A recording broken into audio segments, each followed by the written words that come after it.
আসলে ওয়াহাবি সুন্নি বিষয়টা কি? কারণ সন্তানকে ওয়াহাবি মাদ্রাসায় দিয়েছেন, সে দোয়া করে না আর কি মোনাজাত করে না। জি, আমরা একটু জানতে চাচ্ছি। জি জি, ধন্যবাদ বোন। আসলে আপনি যে প্রশ্ন করেছেন এটা বোঝার জন্য অনেক দীর্ঘ আলোচনা দরকার।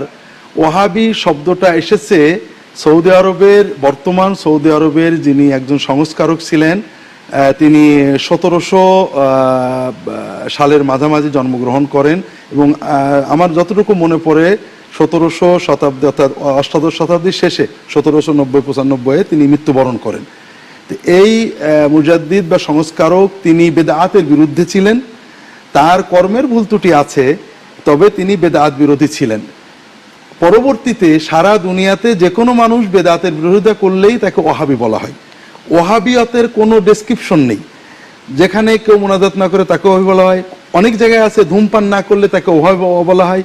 কোথাও আছে কেউ সুন্দর কেরাত পড়লে তাকে ওয়াহাবি বলা হয়। অর্থাৎ সমাজের ওই প্রচলনের বাইরে যে ব্যক্তিটা গেল ওই ওয়াহাবি। এটা হলো অনেকটা মুহাম্মদ রাসূলুল্লাহ সাল্লাল্লাহু আলাইহি ওয়াসাল্লাম যখন দ্বীন প্রচার করতে লাগলেন, সমাজের মানুষেরা তার কোনো কথাকে খারাপ বলতে পারলো না। তার দাওয়াতটা সবই ভালো ছিল। তাহলে আমরা কিভাবে মানুষদেরকে নিষেধ করব ওর কাছে যেও না? বললো যে সে সাবে হয়ে গেছে, সাবা আ মুহাম্মদ।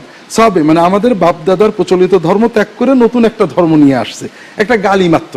ঠিক ওয়াহাবি শব্দটা বোন একটা গালিতে পরিণত হয়েছে। মূলত ওয়াহাবি বলে কিছু জিনিস নেই।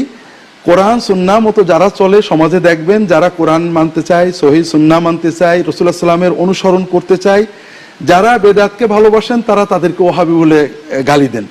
আমরা সবাইকে অনুরোধ করব, যে ব্যক্তি মুহাম্মদ সাল্লাল্লাহু আলাইহি ওয়াসাল্লাম অনুসরণ করতে চান তাকে আপনারা কেন গালি দেন? তাহলে তো নবীজি সাল্লাল্লাহু আলাইহি ওয়াসাল্লাম গালি দেওয়া হয়। এটা হলো মূল থিমটা। ওয়াহাবি বলে মূলত কিছু নেই। কেউ বলে ওয়াহাবিরা ওলিয়াল্লাহদের অস্বীকার করেন, কেউ বলে ওয়াহাবিরা রাসূলুল্লাহ সাল্লাল্লাহু আলাইহি ওয়াসাল্লাম মানে না। আসলে এই কথাগুলো সবই ভুল কথা।